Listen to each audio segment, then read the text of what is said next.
My name's Colin Minto and I was the Group Head of Resourcing and HR Systems for G4S for 6 years, and I've worked with a number of large global organisations subsequently to that. And I open up about my own intimate experience of mental health. I have OCD from the age of 10 to the age of 32, where I pretty much have got on top of it. And I wanted to consult and support organisations to support those that were having difficulties and weren't necessarily getting gainful employment within organisations, or were having difficulties and challenges whilst working in organisations and weren't necessarily getting the support that they needed to be able to thrive and perform within the organisation. Stress is the manifestation of too much pressure in an individual. So interestingly, pressure is good, and some people would say that some stress is good, but it's when stress is too much and beyond someone's tolerance for stress. And we know that different profile types and psychometric profile types have different tolerances to stress. It can start to have an impact. So the clinical, I'm not a doctor, but the clinical description for stress is when chemicals are released into the body as a consequence of stress levels being too high, and therefore that can lead to physical and mental health issues and challenges. So stress is, in the right quantities, is a motivator.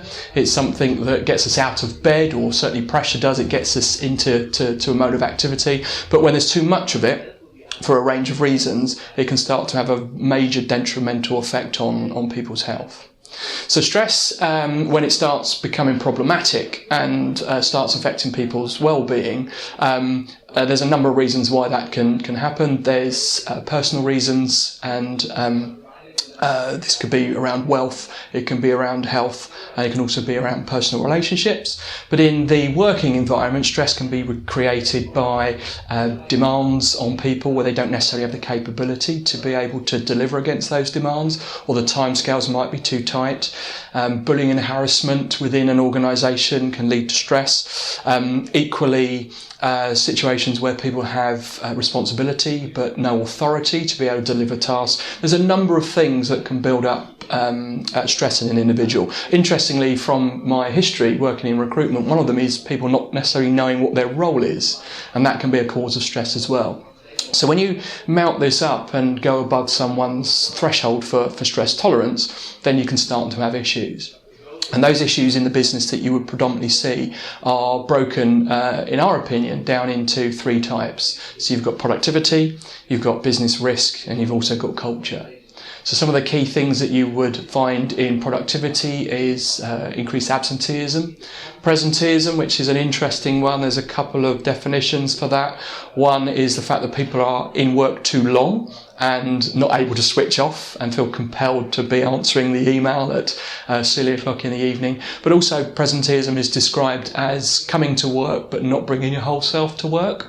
So you might be stressed, you might be feeling the effects, you might not be 100% on your A game.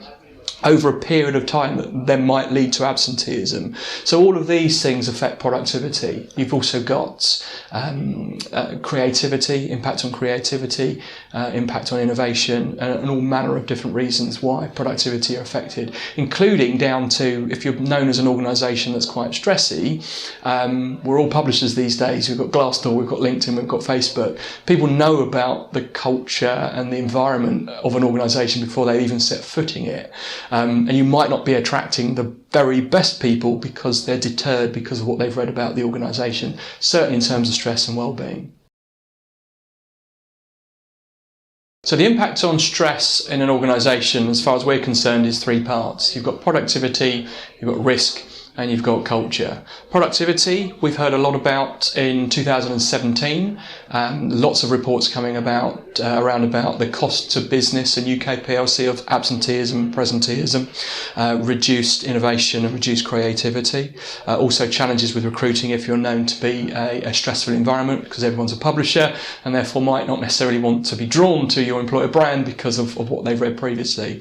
The risk side is not discussed as much, but it's also very critical. So impaired judgment, accidents, injuries, anything that potentially could get the business into industrial tribunal or employee tribunal, all of these things that can, unfortunately, they don't happen often, but when they do happen, they can be extremely serious, can have a massive impact on the business and those running the business. So it's a very critical area of focus. But also culture. Culture is quite in the spotlight at the moment, certainly surrounding bullying and harassment culture, and compassion is a very key topic of conversation at the moment, and the reverse of that is uncompassion, obviously. So looking at organisations and seeing how they care for their workforce and how they treat their workforce is another key area that stress can drive, and getting it wrong can actually be the creator of stress. And they're not exclusive to each other, so stress can manifest itself in a combination of these things, but it's worth understanding that there's a tremendous amount of issues that business face just by not managing the stress levels and stress hierarchies of the organisation. There's two parts to focusing on stress and mental health, in our opinion. The first one is diagnosing and understanding where the challenges are. So there are a number of different personality profile types within an organisation, and those personality profiles can tolerate various levels of stress. So once you can understand that, and you can understand the reasons why people might be stressed, then you can start to do something about it. So diagnosis is absolutely clear, critical part of managing the stress hierarchies across the organisation.